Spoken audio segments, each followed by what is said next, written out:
Um, So welcome back to another episode. Today is book 7, isn't it, Chris? yeah, book 7, A Year of Magical Learning. We're going to be talking today about a book called When. Here's the cover of it. The book When is written by the author Daniel Pink, and the When has the subtitle is The Scientific Secrets of Perfect Timing. This book is all about uh, understanding when things happen, when's the best time to work out, when's our circadian rhythms and how we function with that kind of stuff. How we think of things in stories and how we think of things through beginnings, peaks, and ends. I think just a quick fun note that I learned and when was this concept called a nappuccino. I didn't put it in the reflection but I think I've told you about the nappuccino before, right? Yes. Yeah. So for anybody that doesn't know what a nappuccino is, caffeine, when you drink a cup of coffee, doesn't really kick in until about 30 minutes after you kind of, like for it to metabolize and start to actually work and do its thing. So Daniel Pink says if you want to have perfect timing on maximizing a nap, it is drink a cup of coffee and then go take a nap for 20 minutes, and then by the time you're waking up from that nap, the caffeine will be kicking in, and then all of a sudden you got this great rested, and then caffeine kicks in. It's called a nappuccino. So that was a really fun thing to learn Sounds about. interesting. Question though, would the caffeine wake you up? If you No, because it doesn't metabolize until that's why he's saying it takes about no, 30 I'm minutes. just saying like after 30 minutes, because I sometimes tend to oversleep if I take the nap. Would once it kicks in, does the caffeine wake you up after 30 minutes? Interesting. I've tried this a few times myself, and what ends up happening for me is because you just drank a lot of liquid before you went and took a nap, I feel like I gotta pee like by that point in time anyway, so it's kind of it's gonna wake you up. right, it's gonna wake you up anyway. So I mean that's my answer to the question. I don't know about anything else, but anyway, so the reflection title of this one is actually make sure your story ends on a high note. And I guess I'll explain a little bit here around my thoughts around it. So as the author talks about in the book, we love to think in stories. You and I have talked about this, forever over the course of our journey together. Humans, we think in stories, and in particular, apparently what it turns out that we really remember is just the beginnings, the middles, and the ends, right? So the peaks in the middle, how things started, just the structure of the story. Yeah, I mean, we don't really remember a lot of the details in between, which actually reminds me of Thinking Fast and Slow. When we talked about that one study with people that would be electrocuted in their hands they place their hands in a ice cold bucket or something like that for a certain duration of time, and it really didn't matter the duration of how things were going on. It really when they started off super cold, and then they gave them a little bit of warmer water as they transitioned to different stuff, they felt like the event was a little bit more memorable and less miserable, I guess. Versus the opposite. Even if the overall temperatures were less or the duration was longer, it just always seemed like people only remember kind of how they felt at the end of it. The highlights and lowlights. Exactly. Yeah. So my reflection it was in line with that story in particular, and I started thinking about people like I talk about Michael Jackson and Whitney Houston. Michael Jackson, I've always been a huge fan of his music, and he's had just the highest highs in his careers and the lowest lows, right? But his lowest lows ended in misery. He was accused of sexual assault of children or whatever the hell he was accused of. His he died as a drug addict and crippled old body kind of thing as a mid 50-year-old man, and he was miserable and sad. And I mean, that's all that I remember from Michael Jackson these days. I don't remember all the great music that he produced. And same thing with like Whitney Houston, how she ended dead in a bathtub and a drug overdose or whatever the hell her story was. It's like when you hear these crippling endings, like that's all that sticks with you, right? So yes. Yeah. So for me, this brought up thoughts of my daughter, Amelia.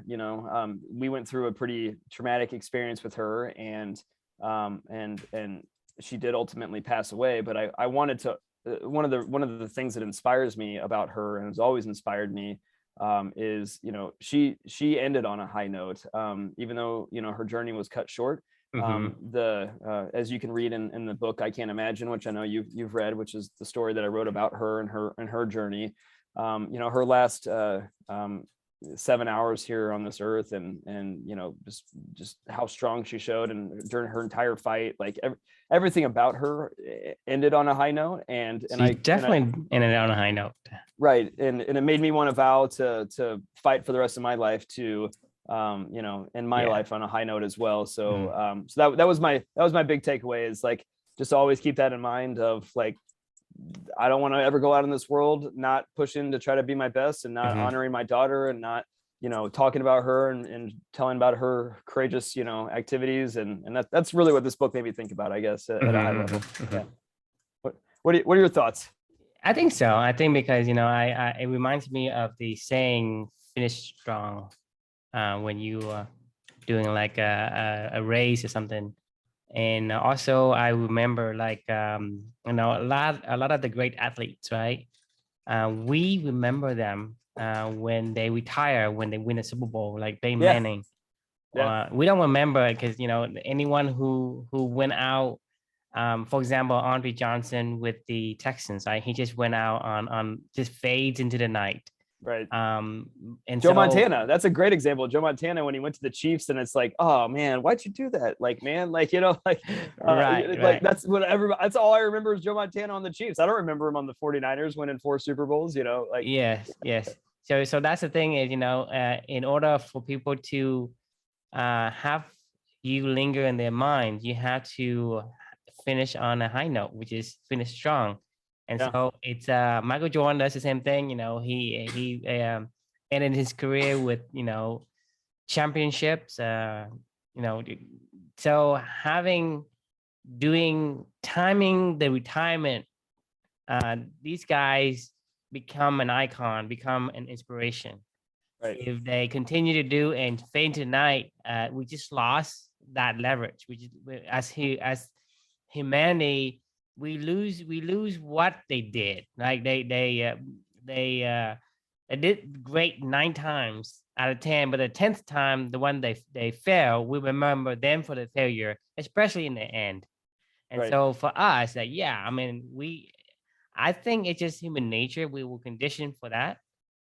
So we always remember the highlights and lowlights, and especially the last one, that you are as good as your last, you know, your last action, whatever that you do, we remember the last thing that you did. Right. So I can say, for example, if I am a good, you know, a good advisor, and I recommend you, you know, this company, this product, right? I recommend you great, amazing products, one after another. Then my recent one, I recommend you the wrong one, and it gives you, you know, stress and pains and nightmares, right? You remember me for that single one that I recommend that product to you, and you forget all the stuff that I recommend that was wonderful before. And so because we are conditioned for that, this book reminds us we need to make sure that we play into that the primal factor that we have as humans. We think in stories. I mean, like, I think Steve Jobs is a great example of redemption story, right? I mean, that guy was a dick. He was a total asshole, but you know, he died when he went out. He went out on a really, really high note, you know, and we champion this guy. Like, he's, you know, he became immortal in people's eyes, especially in the tech arena. He's like one of these legend. I mean, but if he did something bad afterward, like Michael Jackson, to me, Michael Jackson and Houston's are legendaries. It's just that we remember them for such bad things, you know. It just like Whitney Houston has problem with you know, with her husband and this and that, but they did great work. I mean, they have. When you look at all the, they've inspired so many people. But that's not what we remember. All right, so it's just crazy how our brains work, but I think it's really important, on this year of magical learning journey to, like, a lot of this is to better understand ourselves and better understand humanity and better understand, how we think and why we do what we do. And that's a huge part of this whole entire journey. So this is a really important lesson for me to always remember. And you could have different phases of your life. Every single person that you might encounter, you may have highlights, beginnings, highlights, and lowlights, with like, it just always make sure that you end on a high note, because that's what the lasting impression you will always be. Whatever, if you're leaving a company, and on a high note. If you're leaving a relationship, make sure they miss you. Yeah, exactly. Then they'll come. I'm sure they'll call you later on. They'll be like, "Oh yeah, I remember working with Drew. He was a great dude, even though I wanted to fire him, like, half the time. But like, no, he was a great guy. Yeah, so, exactly. Always go out on a high note. No matter what you do, don't burn bridges, and don't, I mean, it's just important. It's important the way that we think. Unless you want to be remembered as a guy who burned bridges, that's fine. Yes, that's right. That's a great point as well. But anyway, it was an interesting book. I would say overall, I really enjoyed it. It was. Would you recommend this book? I would recommend it. It's a quick, short, fast read, and it was chock full of some really interesting, information.